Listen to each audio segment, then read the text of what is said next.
ਸਾਹਿਬ ਨੂੰ ਵੀ ਦੇਖਣਾ ਚਾਹੀਦਾ ਕਿ ਜਿਹੜੀ ਮੈਂ ਪ੍ਰੈਸ ਕਾਨਫਰੰਸ ਕਰ ਰਿਹਾ ਤੁਹਾਨੂੰ ਕਿਹਨੇ ਲਿਖ ਕੇ ਦਿੱਤੀ ਹੈ ਅਤੇ ਕਿਹਨੇ ਟੋਰਿਆ। ਅਤੇ ਤੁਸੀਂ ਆਪਣਾ ਮਾਸ਼ਾਅੱਲਾ ਪਾਕ ਆਰਮੀ ਦੇ ਨੁਮਾਇੰਦੇ ਹੋ ਅਤੇ ਤੁਹਾਡੀ ਜਿਹੜਾ ਤੁਸੀਂ ਗੱਲਾਂ ਕਰ ਰਹੇ ਹੋ ਉਹ ਤਾਂ ਕੌਮ ਨੂੰ ਸਾਹਮਣੇ ਨਜ਼ਰ ਆ ਕੇ ਝੂਠ ਮਾਰ ਰਹੇ ਹੋ। ਹੁਣ ਤੁਸੀਂ ਜ਼ਿੱਦਬਾਜ਼ੀ 'ਤੇ ਉਹਨਾਂ ਨੂੰ ਇਮਰਾਨ ਖਾਨ ਨੂੰ ਡੱਕਿਆ ਸੀ ਨੇ ਇਮਰਾਨ ਖਾਨ ਨੂੰ ਰਿਲੀਜ਼ ਕਰੋ।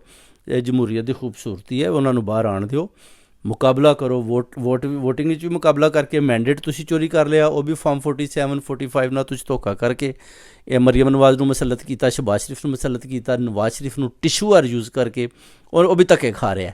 ਜ਼ਰਦਾਰੀ ਨੂੰ ਜ਼ਬਰਦਸਤੀ ਸਦਰ ਬਣਾਇਆ, ਉਹ ਪਤਾ ਨਹੀਂ ਉਹ ਤਾਂ ਉਂਝ ਹੀ ਮਰਨ ਖੱਪਣ ਵਾਲਾ ਵਿਚਾਰਾ, ਉਹਦਾ ਤਾਂ ਪਤਾ ਨਹੀਂ ਹਾਲਤ ਹੀ ਕੋਈ ਨਹੀਂ। ਜੱਜ ਵੀ ਰੜੇ ਨੇ, ਸਾਰੇ ਰੜੇ ਨੇ। ਅਸੀਂ ਤਾਂ ਜਨਰਲ ਆਸਮ ਮਨੀਰ ਸਾਹਿਬ ਨੂੰ ਕਹਿੰਦੇ ਹਾਂ ਜਨਾਬ ਕਿ ਇਹ ਤੁਸੀਂ ਜਿਹੜੀ ਜ਼ਿੱਦਬਾਜ਼ੀ ਹੈ ਛੱਡ ਦਿਓ। ਮੇਰਾ ਮਤਲਬ ਆਪਣੀ ਡਿਗਨਿਟੀ ਨੂੰ ਕਾਇਮ ਰੱਖੋ, ਨਾ ਕਿ ਤੁਸੀਂ ਮਰੀਮ ਨਵਾਜ਼ ਦੀਆਂ ਗੱਲਾਂ ਚਾਹੋ, ਨਾ ਤੁਸੀਂ ਸ਼ਹਬਾਜ਼ ਸ਼ਰੀਫ ਦੀਆਂ ਗੱਲਾਂ ਚਾਹੋ, ਨਾ ਕਿ ਤੁਸੀਂ ਆਪਣੀ ਜ਼ਾਤੀ ਮੁਖਾਲਫਤ ਜਿਹੜੀ ਹੈ ਉਹ ਇਮਰਾਨ ਖਾਨ ਦੇ ਨਾਲ ਕਰੋ। Hospital sir Ganga Ram best hospital ਹੈ ਜਿਹੜਾ ਲਾਹੌਰ ਦੇ ਵਿੱਚ ਹੈ।